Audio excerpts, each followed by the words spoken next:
दाम इतना बढ़ गया कि अब आप बाइक नहीं चला सकते। रसोई गैस की कीमत इतनी बढ़ गई कि वापस अब चूल्हे पे आना पड़ेगा। एक तरफ तो आपने कमाने के साधन छीन लिए, एक तरफ आपने हर चीज का मूल्य बढ़ा दिया, और आप कहते हैं हम करप्शन करते नहीं, और जनता कहती है ये सरकार बहुत अच्छी है। 2019 में इंडिया करप्शन के स्थान पे 80 नंबर पे थी, और 2020 में वही 86 नंबर पे हो गई। मैं पूछना चाहता हूं, अभी तो जांच बैठी नहीं, तब 6 अंक आगे निकल गई। जिस दिन जांच बैठेगी तो पता चलेगा ना कि करप्शन हो कितना रहा है। क्या बिना करप्शन के वैकेंसी खत्म हो गई?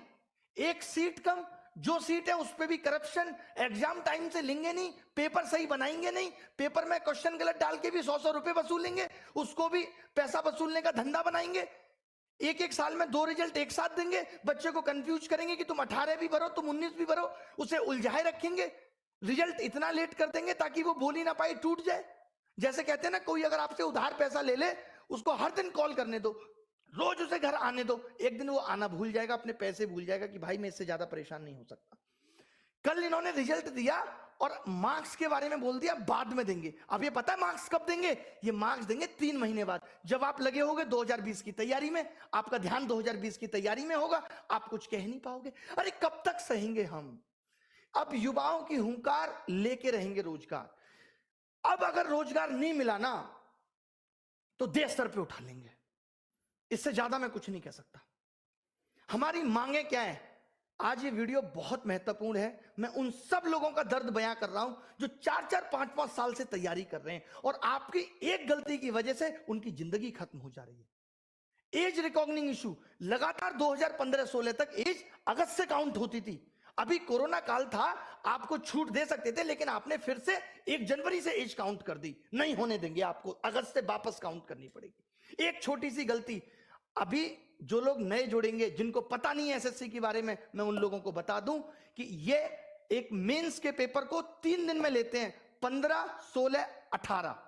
15-16 का पेपर ये नॉर्मल बनाते हैं, 18 का पेपर ये इतना हलवा बना देते हैं जिसमें बच्चों के 200-200 नंबर आते हैं, 190, 195।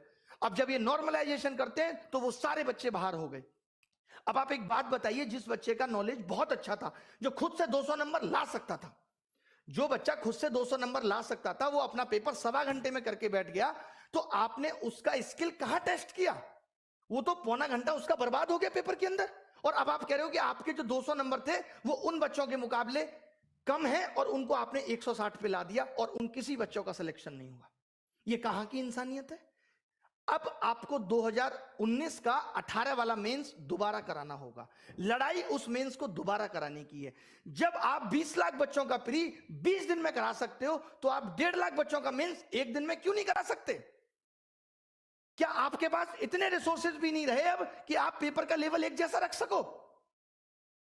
मतलब आपने एग्जाम का मजाक बना दिया है, क्योंकि आपको करप्शन करना है, और करप्शन को दबाना कैसे है? ये सबसे अच्छा तरीका है, क्योंकि जब बच्चा पेपर दे के आता है तो उछलता है हवा में, 190 का कराया, 3 महीने बाद रिजल्ट देते हो, उसका सारा हौसला टूट चुका होता है। 190 नंबर का 200 नंबर का 200 में करने के बाद भी अगर सिलेक्शन नहीं हो रहा तो इसके लिए कौन जिम्मेदार है? पिछले 2 साल से लगातार कट ऑफ 80% जा रही है, इसके लिए कौन जिम्मेदार है? कॉम्पिटिटिव एग्जाम में 80 नंबर कट ऑफ जाना कितना सही है?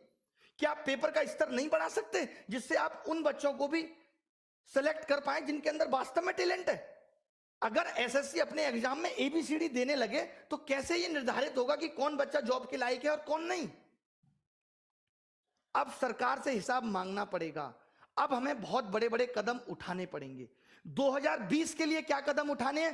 प्री क्वालिफाई करो, अगर 1 दिन में नहीं करा सकते तो मेंस 1 दिन में कराना होगा। 18 नवंबर वाला मेंस